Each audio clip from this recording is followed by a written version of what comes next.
Hi class, okay, good afternoon.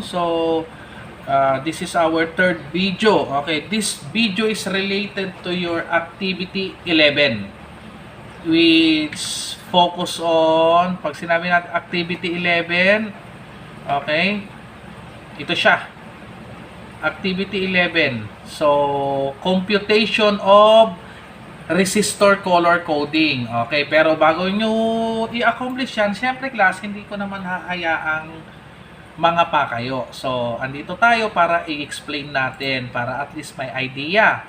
Okay, again, this third video is related to your activity number 11. Okay, so, resistor color coding. Pag sinabi nating resistor color coding, pakibasa nga. Okay, sabay-sabay. Device that limit the current flow and provide a voltage drop in electronic circuit. Sabi ko nga kanina sa ating second video, nire-resist ni resistor yung flow ng current. Yan o, limit. Limit the current flow. Okay. Yan, limit the current flow. Pag sinabi nating limit the current flow, hindi hinahayaan ni resistor na masunog ang ating mga components or kailangan lang niyang isubo yung dapat na required current na gusto ng ating component. Okay. Huwag nyo masyadong pansinin class si voltage drop. Hindi tayo magpo-focus masyado kay voltage drop. Pero explain ko na rin. Voltage drop is the decrease of electrical potential along the path of current flowing in an electrical circuit.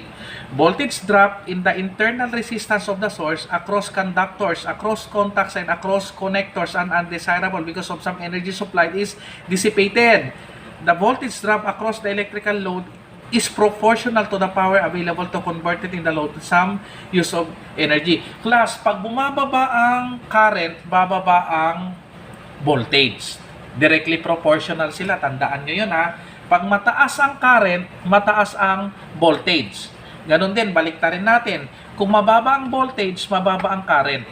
Kung mataas ang voltage, mataas ang current. So, current and voltage is directly proportional. So, pag ano ba gamit ni resistor ulit natin class? Resistor is limit the flow of current. Pinapaliit niya yung flow ng current. So, obviously class, habang bumababa yung kuryente, nagdra-drop ang ating voltage. Kaya mayroon tayong tinatawag na voltage drop. Okay. So, class, self-explanatory ulit. Basahin nyo lang na maigi, intindihin yung mga binabasa natin. Kayang-kaya nyo yan. So, hindi ako magpo-focus masyado dito sa mga identification natin, sa mga terms. Okay. Dito tayo ngayon sa how to read a typical 4-band, 5-band, and 6-band resistor. Paano magbasa ng resistor? Okay. Unahin natin yung 4-band. Pag sinabi nating 4-band resistor class, automatic, 4 yung kulay, stripe of color. Okay. Pag sinabi nating 4-band resistor, okay. Pag sinabi nating 4-band resistor, 4 yung kulay class. Okay, nakikita nyo to? Okay. Ilan yung kulay? Okay, itong resistor na to. Ito. Okay. Pag sinabi nating 4-band resistor, uulitin ko, 4 yung kulay, stripes of color. Yun yung 4-band resistor natin. Kaya nga, sabi nga, in 4-band resistor, ayusin ko na yung camera para makita natin. Okay. Sorry class, lilitan ko lang. Masyadong malaki. Okay. Sa 4-band resistor class, 4 yung kulay. Tandaan. Reading the resistor from left to right. Tandaan. Reading the resistor from left to right. The first 2 color band represent the significant digit. The third band represent the decimal multiplier. And the fourth band represent the tolerance value. Okay. Example. Punta tayo dito class. Okay, class, sa handouts nyo, sa module nyo, nakikita nyo black and white yung pagkakaprint nito ha. Itong nakikita nyo sa display. Pero it's okay class kasi meron ka naman makikitang black, brown, red, orange, yellow, green, blue, violet, gray, and white. Okay, that is the significant digit. Okay, ito yung significant digit. Ito naman, class, yung multiplier, wala kang problema. Swerte nyo nga, may notes kayo nakikita. Class, last year, alam nyo ba, pinamemorize ko lahat to sa mga ICT natin. But it's okay. Normal tayo last year, Ngayon, hindi tayo normal. Medyo, wag na nating pahirapan. Let's make things simple, okay? So, again, this is the first digit. Okay. Class, 4-ban resistor tayo. 4-ban. Nakikita nyo yung 4-ban. Yung nasa taas. 4-ban. Huwag nyo munang pansinin yung nasa baba. Yung nasa pangatlo. 4-ban. Focus only in 4-ban. Okay. So, pag sinabi nating 4-ban resistor, class, ilan yung kulay? 4. Okay. Ilan yung kulay nung nasa taas? 4. Okay. Sabi ni 4-ban resistor, reading the resistor from left to right. Unahin yung left. Ito yung left. Going to your right. Okay. Left. Left. Going to your right. Okay. Yun siya. The first two color band represent significant digit. Okay. Ano yung first two color? Ano yung first two color, class? Brown and black. Okay. Sorry, class, hindi nyo nakikita sa handouts nyo to. Kaya nga nilagyan ko na lang na tinuturo ko ngayon. Ito, class, is brown. Ito naman is black. So, si brown pupunta siya sa first significant digit. Si black pupunta siya sa second significant digit. Okay. Yung third band, class, wag pansinin tong nasa baba. Focus only to the top. Dito tayo mag-focus sa taas. Okay.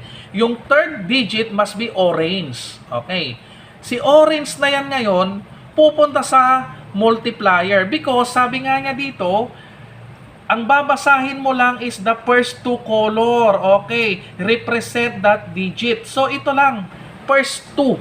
Pagdating ng pangatlong kulay, the third band or the third color represent the multiplier.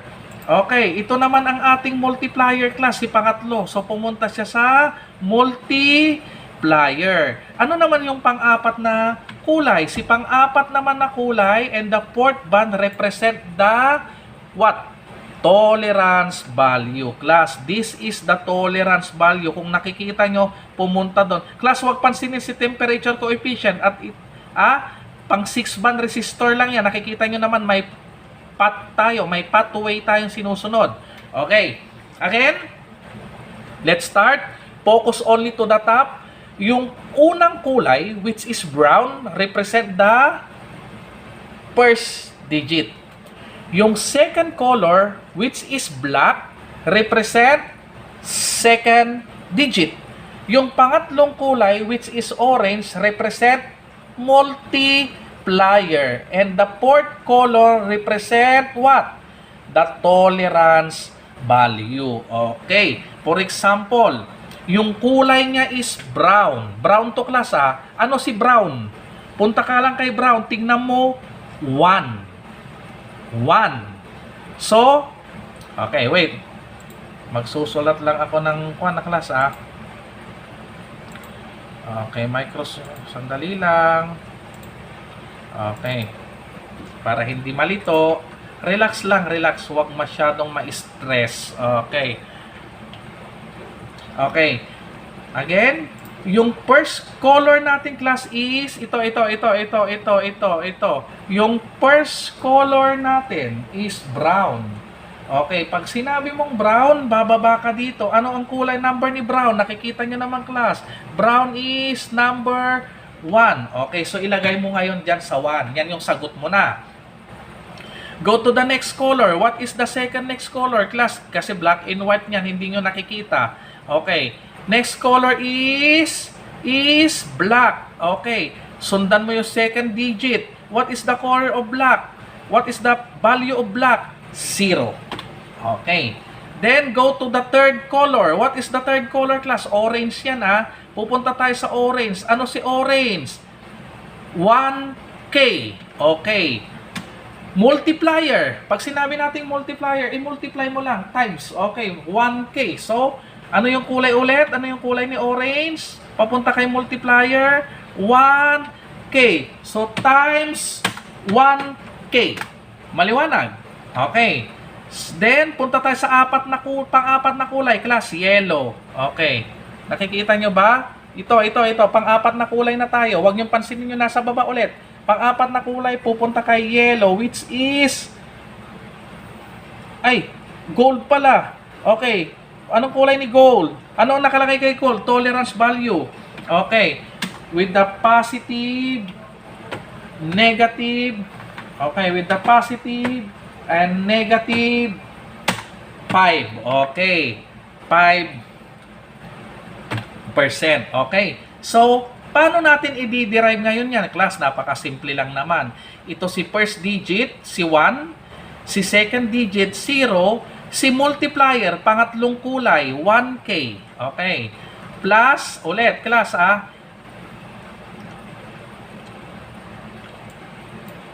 ito si 1, class. Ito siya. Brown to eh. Tingnan nyo si brown. Anong kulay si brown? Anong number? 1. Okay. Itong pangalawang kulay, second digit. Okay, punta ka kay second digit or the second color. Anong kulay niya? Black. So si black, 0. 0. Yung pangatlo class, orange yan. The multiplier. We're talking about 4-ban ha? 4-ban resistor. Andito tayo sa orange. Si orange naman, 1K. Yun, 1K. Yung pang-apat na kulay, gold. Ano naman si gold? Sabi ni tolerance value, positive, negative, 5% of tolerance value. Okay. Positive over negative, 5% of tolerance value. Simply, how to derive the answer? Equals 10 times 1 equals to 10. Tama ba? So, ilagay mo lang si 10. Siyempre, ikakopy mo si K with the positive, negative, 5% of tolerance value. Class, this is the answer. Okay, kung nakikita nyo doon, okay, 10K ohms with a positive negative of 5% of tolerance value. Nakikita ba? Class, yung sagot nyo palalagyan nyo ng K ohms. Okay, ohms must be the unit of resistance. Okay, kung voltage, volts, pag current, ampere, pag resistance naman, ohms ang kanyang unit. Okay, unit of measurement, ohms. So, 10K ohms with a positive, negative 5% of tolerance value. Okay. So, maliwanag ang ating 4-ban resistor. Maliwanag ba? Okay, isasample ko yung problem ha. Yung isa, bonus nyo na to. Okay. Sa activity 11 nyo class, may nakalagay na yellow, red, black, gold. Okay, ikakopy ko si yellow. Okay. Yellow, ganyan muna para hindi kayo malito. Red, black, gold. Okay, para hindi malito ang mga ICT student natin. Okay, dahanin natin sa kwan. Okay, bakit apat ang kulay? Kasi nga 4-ban. Okay, yung number 1, activity 11. Okay, bonus. Yellow, red, black, gold. Yellow, red, black, gold. Okay, 4-ban. Pag 4-ban, apat ang kulay. Paulit-ulitan na. Anyo man maanan, buntalat ta ulo yon. Okay. So, next. Punta nga rin tayo dito. Okay, 4-ban. Huwag pansinin yung 5, 6, 4 tayo. Ano yung unang kulay? Yellow. So, yung yellow, ito yung unang kulay, baba ka. Hanapin mo lang si yellow. Equals what? 4. Okay. Equals 4. Baba tayo kay red class, which is the second color. Akyat ka kay second color. Sundan mo lang to. Anong kulay ni red? 2. Okay. Baba sa third color. Ano yung third color? Very good. Okay, third color must be the multiplier. Nasa 4-ban resistor tayo, 4-ban. Okay. Yung pangatlo, ito, bababa, multiplier. Anong kulay? Black. Anong kulay ni black? Wow. 1. Okay. At yung pangatlo, pang-apat, sorry, yung pang-apat ay ang ating what?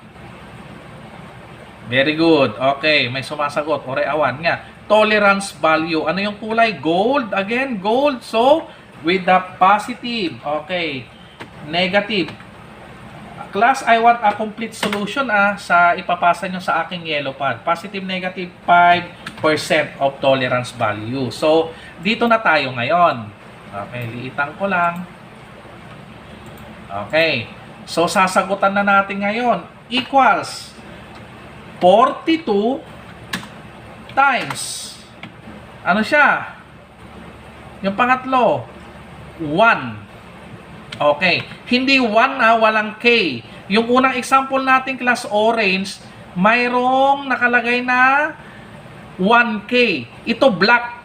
Black lang, 1 lang. So, wag ka maglalagay ng K. Mayroon naman doon kung maglalagay ka ng K, M, wala. So, 1 lang. So, as 1 lang. With the positive, okay, negative 5% of tolerance value. So, sagutan na natin. 42 times 1. Okay. Ito. 42 multiply by 1. Ang sagot is 42. Lalagyan ko pa ba ng K? Wala. Kasi yung black is 1 lang ang nalagay. Anong ilalagay ko lang? Ohms. Hindi mawawala si ohms, class. Okay? With that, kopyahin na lang positive and negative 5% of tolerance value. Okay, so this would be the answer to our problem number, yung problem number 11 natin. O, yellow, pag nakakita kayo ng resistor at ang kulay niya is yellow, red, black, gold, kahit wala kang tester class, yung pang-test ng mga value ng component natin, makukuha mo kasi nga kayang-kaya nating mag-mano-mano. Okay, so the answer again is 42 ohms with the positive negative of 5% of tolerance value. Okay, nakukuha. Ayos? Sandali lang, basita lang umbing. Okay, so yan yung pinaka-solution. Okay, so proceed. Alam na natin yung 4-band. I think it's time for us to proceed with the 5-band. Plus, si 5-band, same as 4-band. Hindi ko na ganong i-explain pero ang sabi dito sa description natin, okay, ang sabi sa description natin, si 5-band, okay, ganun lang din kay 4-band pero 5 naman. Pag nakakita ka ng resistor, 5 yung kulay, automatic 5-band resistor ang tawag sa kanya. Si 5-band resistor naman, class, hindi lang siya first, hindi lang siya second, hindi lang siya, pero may third significant digit siya. Si 5-band, wag nang pansinin yung taas, dito tayo sa gitna. Yung unang kulay is first digit, pangalawang kulay is second digit, pangatlong kulay may third digit. Ito lang class yung nadagdag kay 4-band resistor. Nadagdagan ng isang kulay si 5-band resistor kaya nadagdagan din ng third digit. Same din, ganun ulit. For example, yung kulay nito class is yellow. Ano si yellow? 4. Okay. Ano si violet? 7. Ano si green? 5. Okay. So, 4, 7, 5. Okay, sagutan natin ha. Okay. Focus only. 5-band, 5-band, 5-band, 5-band. Okay. So, let's go to 5-band resistor. Okay. Maglalagay ako ng 5-band. Okay, 5-band resistor. Okay. Pag maglalagay ako ng kulay, for example, okay, bonus ulit. Okay, na kababain kanyayo bonus tayo ulit. Oh. Bonus ko yung nasa baba. 5-band resistor. O yan, nakita mo kulay blue lahat yung kulay. Okay.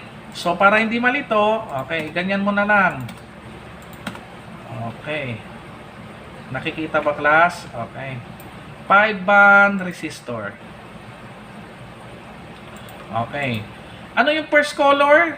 Yung blue must be the first significant digit. Ano si blue? 6. Okay, equals 6. Obviously, si second digit, 6 na rin siya. And obviously, si third digit, si 6 na rin siya. Okay, yung pang-apat ngayon, siya ngayon si multiplier. Okay, ano yung pang-apat na blue natin? 1, you know, nasa baba, multiplier. Multiplier, 4-band resistor, you know, 1M. Okay, so syempre, ilalagay mo ngayon si 1M. Okay. Ano yung panglima natin? Na panglima is our temperature coefficient. Anong kulay niya? Siyempre, blue ulit yan. Blue, blue, blue. Yung palima, blue is positive, negative. Okay. Positive, positive, negative. Ay, sorry.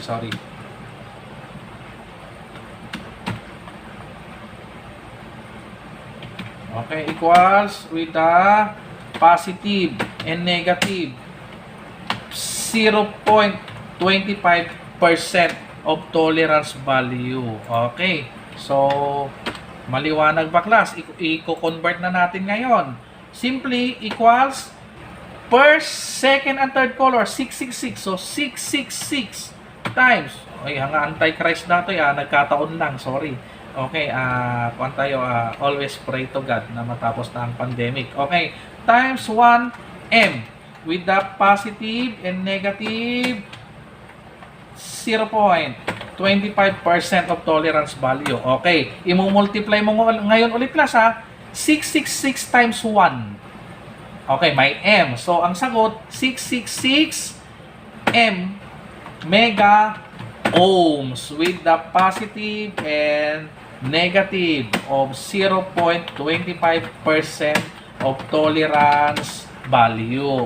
Okay. So, this would be the answer. Nagmayat nga, naglaka. Okay. This should be the answer to your problem. Okay. Bonus manan, Okay. So, class, balik na tayo dito. Alam na natin yung 4-band. Alam na natin yung 5-band. Again, 4-band resistor, first 2 digit must be the significant digit. The first 2 color must be the significant color. The third color must be the multiplier, and the fourth color must be the tolerance value. Pagdating naman sa 5-band resistor nating class, first 1, 2, and 3 must be your digit, significant digit. Yung pang-apat is the multiplier, and the last color, yung pang-5, the tolerance value. Okay? So, let's go to 6-band. Okay, ito na. Wala nang pansinan yung nasa taas. Pag 6-band, obviously, class, 6 ang kulay. Very good. Pag sinabi nating 6 ang kulay, o pag nakakita ka ng resistor, 6 yung kulay, automatic, sasabihin mo yon 6-band resistor. Okay? Class, the higher the color, the more the color number is the more expensive. Pagdating sa component natin, tumataas yung specs. Yan napapasok yung specification of material. Bakit yung motherboard na gamit ko? Unam. Okay. Bakit yung motherboard na gamit ko? Parehas lang naman na motherboard, parehas lang naman ang ginagawa, parehas lang naman na nagagamit. Bakit mas mahal yung sayo? Because of the specs. Yung mga component niya, class, yan, yung mga resistor niya, ginagamit ang 6-band. Okay. Halos 6-band lahat yan. So, medyo mas madami siya. Okay. Mas madaming color yung ginagamit. May temperature coefficient pa siya. May tolerance value pa siya. Okay. Nakukuha. Later on class, i-explain ko yung tolerance value and temperature coefficient. Okay. So, let's go to 6-band resistor. 6-band resistor parehas lang kay 5-band. Nadagdagan lang ng isang kulay, yan si temperature coefficient class o specs of material. Yung resistor na ginamit ko may temperature coefficient. Obviously, mas mahal siya. Okay. Again, the first 3 color, starting to your left, must be that digit. The fourth color must be the multiplier. The fifth line color is the tolerance value. Ito lang yung nadagdag class eh. 5-band lang siya kung isipin mo. Nadagdagan lang na isa yung pang-anim, temperature coefficient. Okay, maliwanag class ha. Okay, so again class, hindi ko na ibobonus naman yung last nyo kasi yung 5 and 6 parehas lang yung procedure. Nadagdagan lang ng isang kulay. So ang isasagot nyo pag kuhan, ganito na siya class. Okay, di ba ito 5-band resistor. Pag naging 6 yung kulay niya at merong nadagdag ulit na pang-6 na color na blue, tingnan natin yung value ng blue, ay wala. Ito lang, 4 lang. For example is red. For example, yung last color natin is red. Okay. What is the value of red? Pang-6. Negative 50 ppm o negative 50 ppm. Okay. Yung sagot mo ngayon yan, dadagdagan mo lang ng negative 50 ppm. Okay. 6-band resistor na yan. Okay? Maliwanag? Kayang-kaya niya. So, class, again, thank you. Feel free to sana i-download nyo itong mga videos natin. It helps a lot sa kagaya nyo. Okay, so class, nag-EML, naglo-load tayo, nag-EML, nila-like nyo yung mga crush nyo, nag-story kayo, kakanat. Why not spend a bit of data para ma-download itong mga videos natin na sinishare natin? At least class, nakakatulong sa inyo. Okay, tulungan lang class, kasi nga through pandemic, it is the simplest way to your teacher to deliver the subject matter well para mas maintindihan nyo. So, ulit-ulit lang yung video. Alam ko, kayang-kaya nyo yan. Okay? So, see you again, class. This will be our third video. Pwede nyo pa rin akong i-call, i-message sa aking messenger, JP Rizak. Okay? facebook.com/JP Rizak para sa mga questions and queries na medyo mga nalalabuhan pa. Okay, thank you ICT Russia, ICT Korea. Hope you like it. Bye!